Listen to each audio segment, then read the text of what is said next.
तो व्यक्ति को कभी कभी बीच बीच में उस दिन को भी याद करना चाहिए जिस दिन आप अपने घर से निकले थे। उस दिन की प्यास, उस दिन का स्वभाव, उस दिन का सब दूसरे लोगों से निर्लिप्तता, जिस दिन पहली बार आई, किसी से कोई ना राग था ना द्वेष था, ना किसी से प्रीति थी, कुछ नहीं था। तो उसी निर्लिप्तता में जो पहले दिन थे आज हैं क्या? या आज फिर एक संसार बना लिया, यहाँ रह करके भी हमने एक परिवार बना लिया। परिवार बनाना अच्छी बात है, लेकिन परिवार छोड़ के आए थे, जिस परिवार को आप बाधक मान रहे थे, तो फिर यहाँ उस परिवार भाव से रहो तो सही, लेकिन अंदर अंदर से आत्मा के स्तर पे उससे डिटैच भी रहना सीखना चाहिए। और यहाँ आने तक एक यात्रा थी, अब उससे आगे क्या करना है? तो बताया गया भी उससे आगे ये करना है जो अपने ऋषियों के, आप्त पुरुषों के, गुरुओं के, योगियों के जो अनुभव हैं, जिनको इन आर्ष ग्रंथों में संबद्ध किया है उनके शिष्यों ने, तो उनको पढ़ो तो उससे लाभ मिलेगा आपको। तो हम उसको भी ईमानदारी से नहीं पढ़ते हैं। फिर हम कहते हैं हम तो बस साधु बन गए, हमें पढ़ाया क्यों जा रहा है?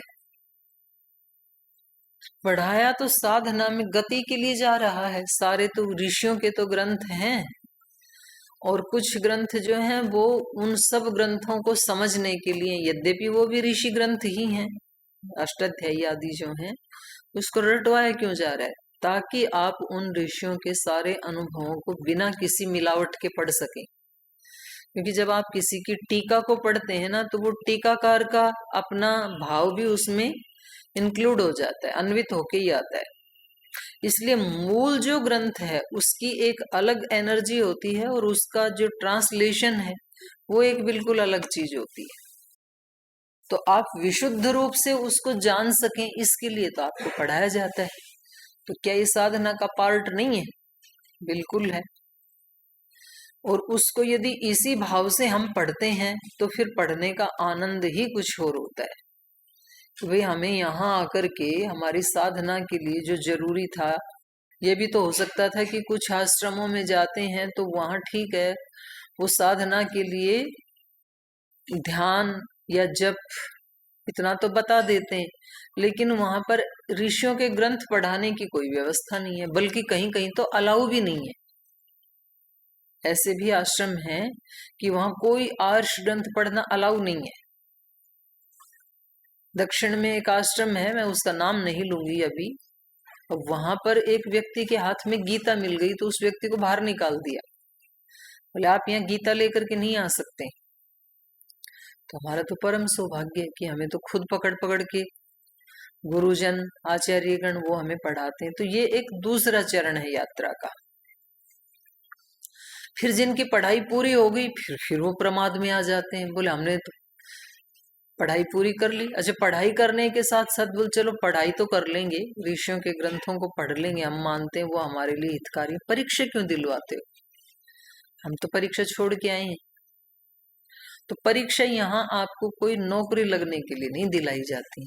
परीक्षा इसलिए दिलाई जाती है कि मनुष्य का स्वभाव है प्रमादी, तो कम से कम परीक्षा के नाम से वो थोड़ा एकाग्र होकर चीजों को समझने की कोशिश करेगा डीपली, बस इसलिए दिलवाते हैं। बाकी यहाँ डिग्री का कोई मतलब नहीं है। फिर जिनकी पढ़ाई पूरी होगी, डिग्री भी पूरी हो गई, अब ये कहते हैं अब कुछ नहीं करना हमें तो फिर प्रमाद आता है। तो ये तो सेकंड चरण की यात्रा संपन्न हुई। अब तीसरे चरण की यात्रा ये है कि जो पढ़ा, जिसकी परीक्षा दी, जो शब्दों में जाना, अब उसके अर्थ तक पहुंचने के लिए अभ्यास करना, ये तीसरा चरण है। तो ये यात्रा एक एक चरण में बटी हुई है। तो ये राज्य को प्राप्त करना, ये सुग्रीव की यात्रा का एक चरण था, वो तो पूरा हो गया, बाली मारा गया, राज्य प्राप्त हो गया जो सुदुष्प्राप्य था। लेकिन अब यहाँ बस जब मिल ही गया, अब तो राज्य, अब और क्या ही करना है, ऐसा नहीं है। अब उसके कर्तव्य भी तो हैं। हर एक उपलब्धि को उपलब्ध होने के बाद व्यक्ति की जिम्मेदारियां और कर्तव्य भी बढ़ जाते हैं, कम नहीं होते।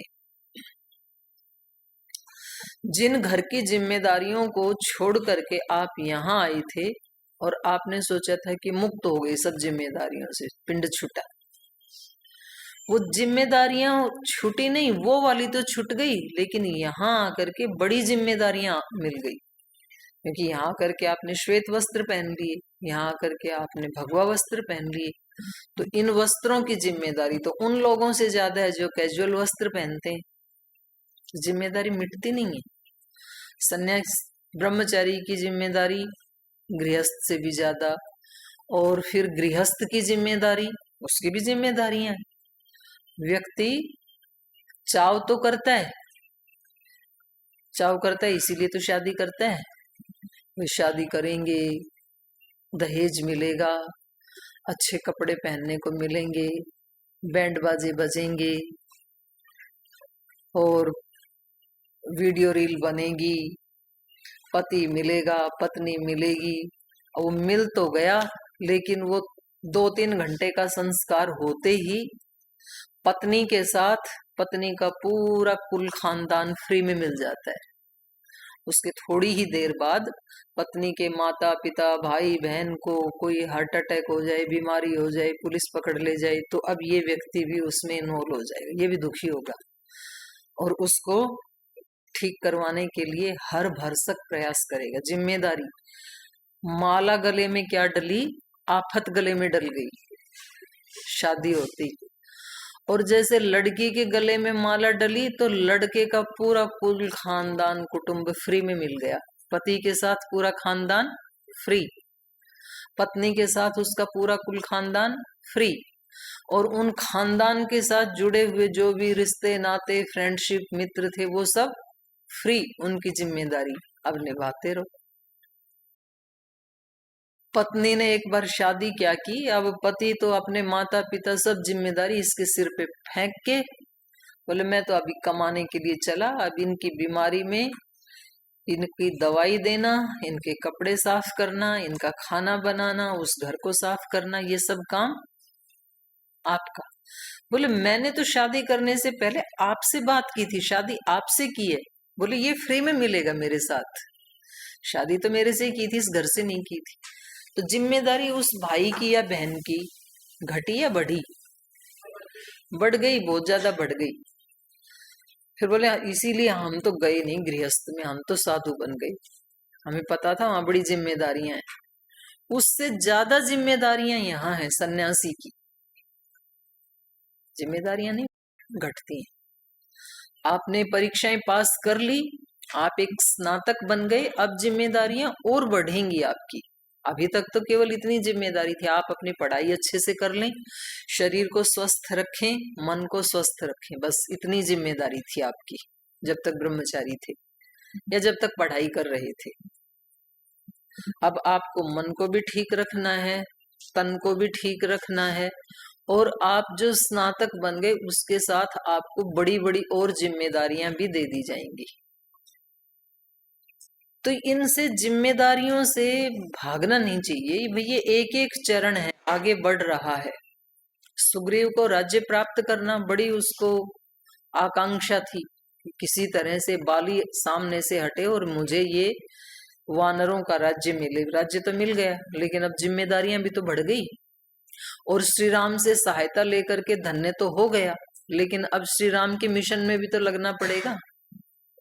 नहीं तो आराम से बैठे थे अपने पर्वत के ऊपर, ना युद्ध करना था, कुछ नहीं करना था।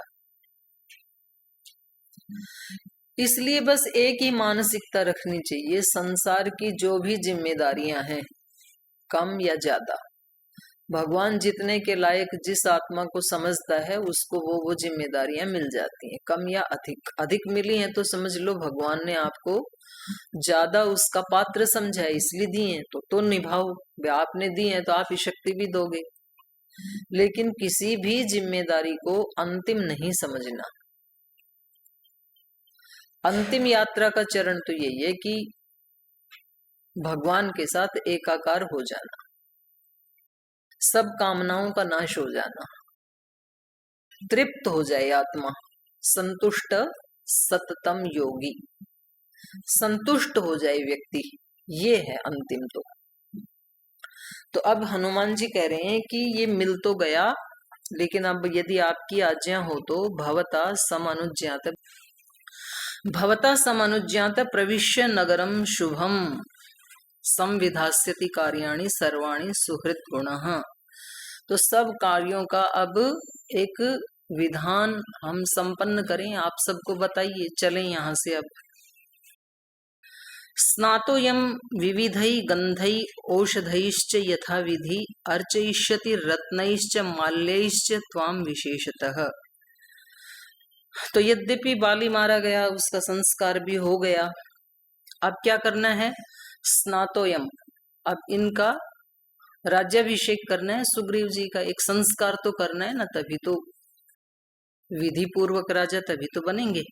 स्नातोयम विविधै गंधै औषधैश्च, विविध प्रकार की जो गंध आदि और औषधि आदि, वो एक बड़ी पार्टी है।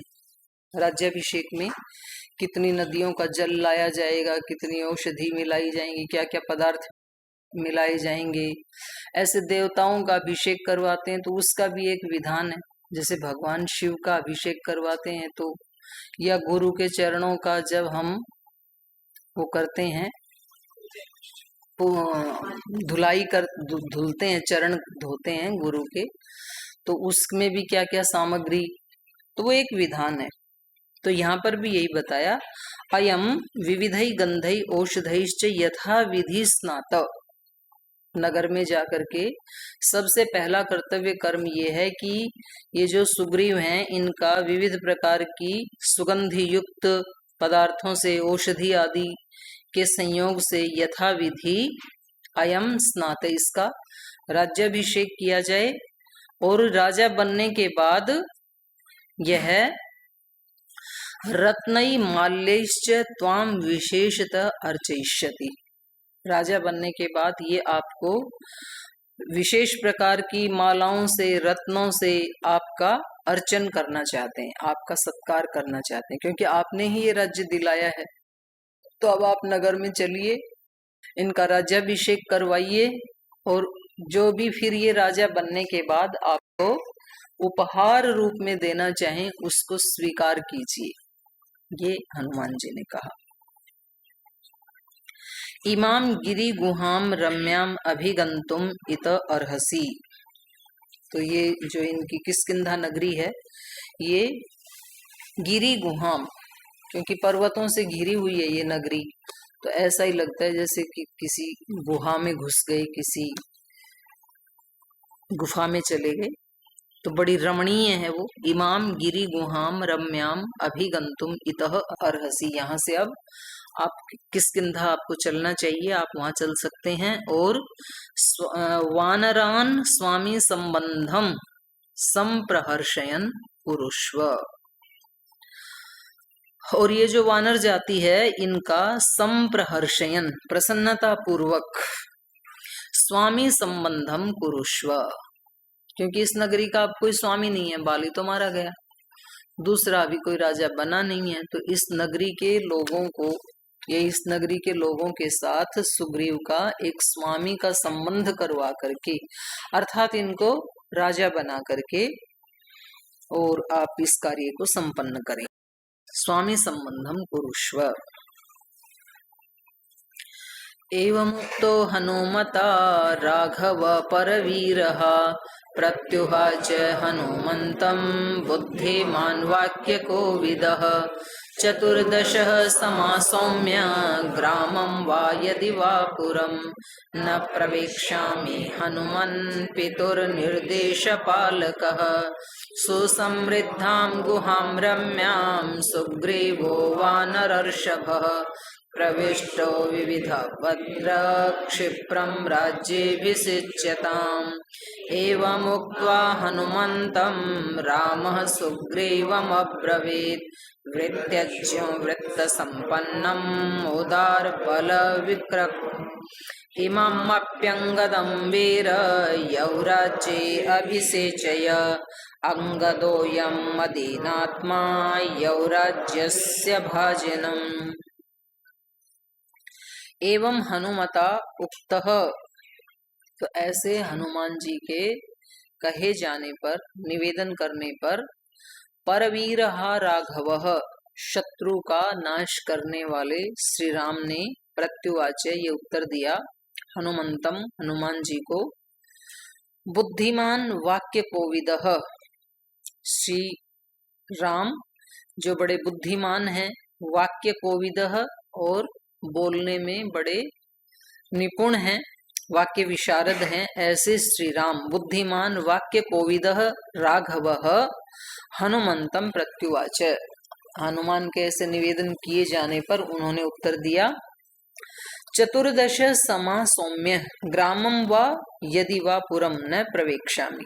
हे सौम्य, चतुर्दश समाह 14 वर्ष तक, क्योंकि मुझे ऐसा नहीं है कि अयोध्या से निकाला था, अब बाहर जाके तो हम किसी भी नगर में चले जाएं, क्या दिक्कत है।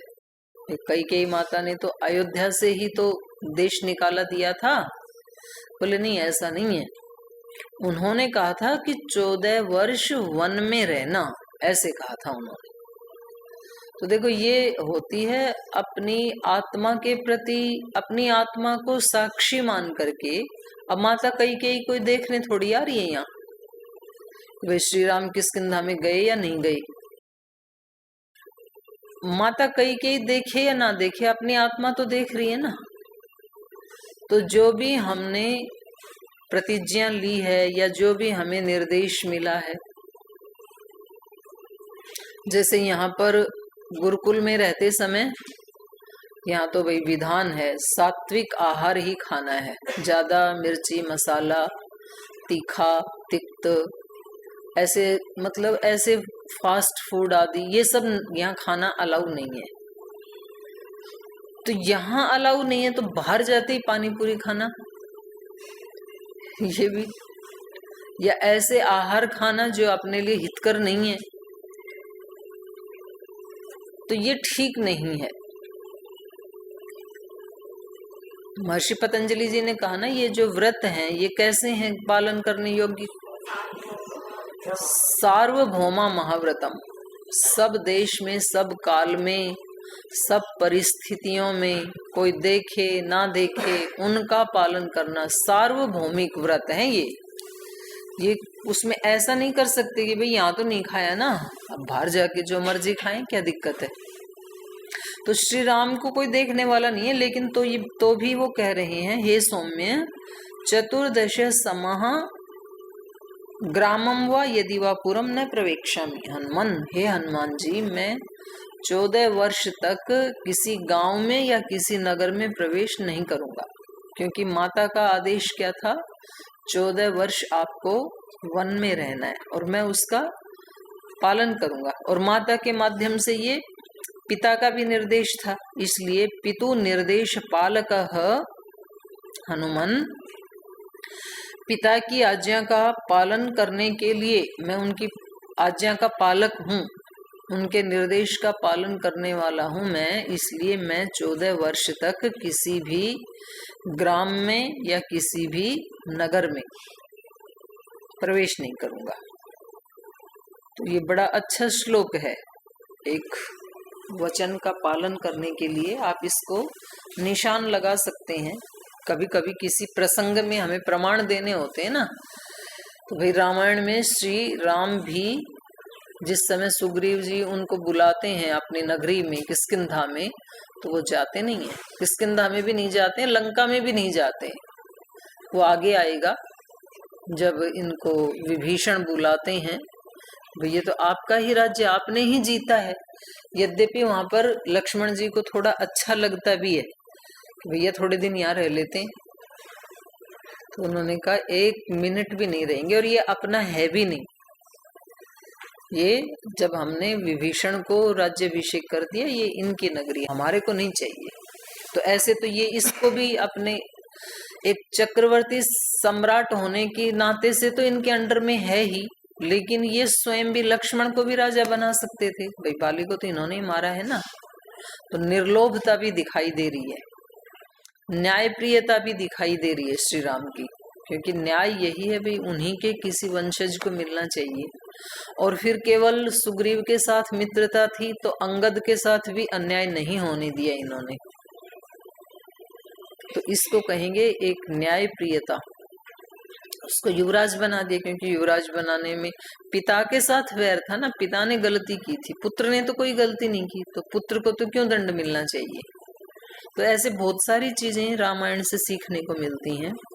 सुसमृद्धाम गुहाम रम्याम सुग्रीवो वानरषभः प्रविष्ट विधिवत वीर क्षिप्रम राज्यभिषिच्यताम।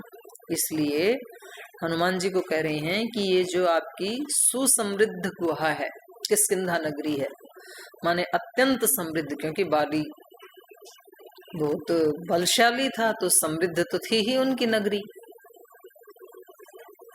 और पहले से भी जो उनके पिता ऋक्षराज थे उस समय से भी वो बड़ी समृद्ध नगरी है। सुसमृद्धाम गुहाम रम्याम सुग्रीव वानरषभः।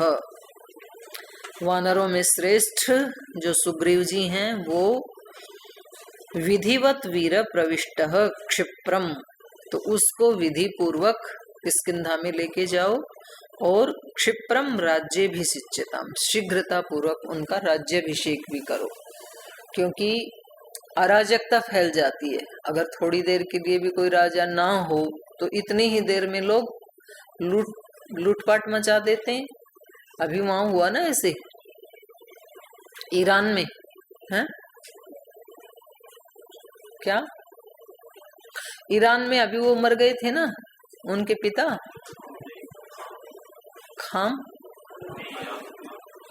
मैं तो खामनई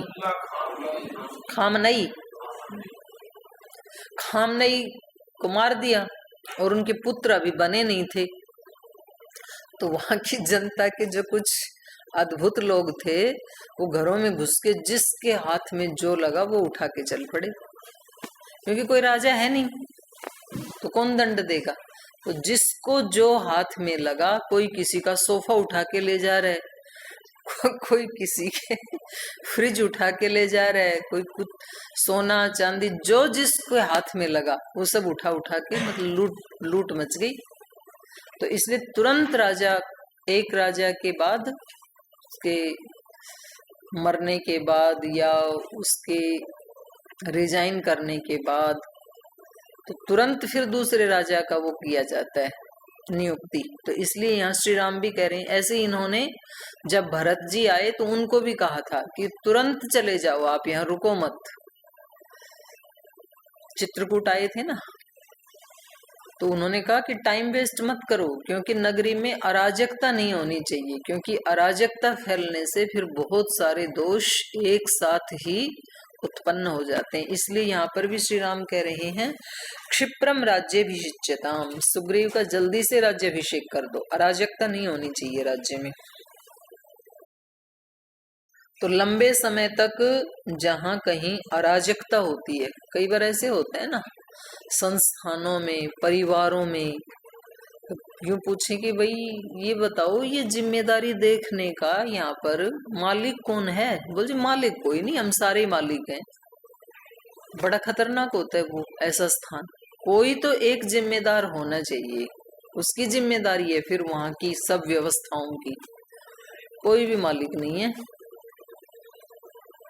उसी के लिए महर्षि दयानंद ने कहा ना, क्या कहा था, अंधेर नगरी चौपट राजा टके शेर भाजी। एवं उक्त्वा हनुमंतम राम सुग्रीवम अब्रवीत वृत्त संपन्नम उदार बल विक्रमम इममपि अंगदम वीरयौ राज्ये अभिषेचय अंगदो अयम अधीन आत्मा यौ राज्यस्य भाजनम। तो ऐसा कह करके एवं उक्त्वा हनुमंतम राम श्री राम ने हनुमान को ये कह करके सुग्रीवम अब्रवीत, अब सुग्रीव को कह रहे हैं। कैसे हैं सुग्रीव, वृत्तज्ञ, जो व्यवहार को जानने वाले हैं। वृत्ति मतलब व्यवहार, व्यापार, तो जो मानव व्यवहार को जानने वाले हैं। वृत्त संपन्नम, और अच्छी तरह व्यवहार को जानने वाले हैं, व्यवहार कुशल हैं। उदार हैं, बल और विक्रम से युक्त हैं। ऐसे सुग्रीव को श्री राम ने कहा, इममपि अंगदम विरहे वीर, आपका तो राज्य अभिषेक होगा ही होगा, लेकिन इन अंगद का भी यौ राज्य अभिषेक, या युवराज के पद पर अभिषेक कर दीजिए, क्योंकि अंगदो अयम अदीन आत्मा, ये जो अंगद हैं ये कैसे हैं, अदीन आत्मा है, और ये यौ राज्य से भाजनम, ये युवराज बनने के पात्र हैं, क्योंकि ये भी बलवान हैं, गुणी हैं, आज्ञा पालक हैं। तो आपके राज्याभिषेक के साथ साथ सुग्रीव के राज्याभिषेक के लिए हनुमान जी को निर्देश दिया, और अंगद के युवराज पद के अभिषेक के लिए सुग्रीव को निर्देश दिया। तो ये होता है एक सूझबूझ। तो यहाँ श्री राम जी का एक नीति निपुण, एक नीतिज्ञ जो उनके चरित्र का पार्ट है वो भी दिखाई दे रहा है। तो आज पाठ को यहीं विराम देते हैं, शेष कल पढ़े।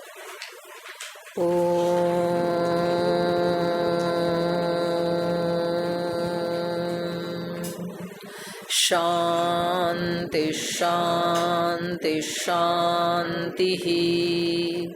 श्री गुरुभ्यो नमः।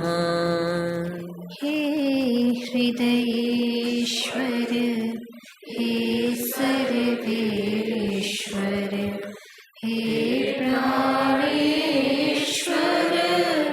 हे परमेश्वर, हे हृदयेश्वर, हे सर्वेश्वर, हे प्राणेश्वर, हे परमेश्वर,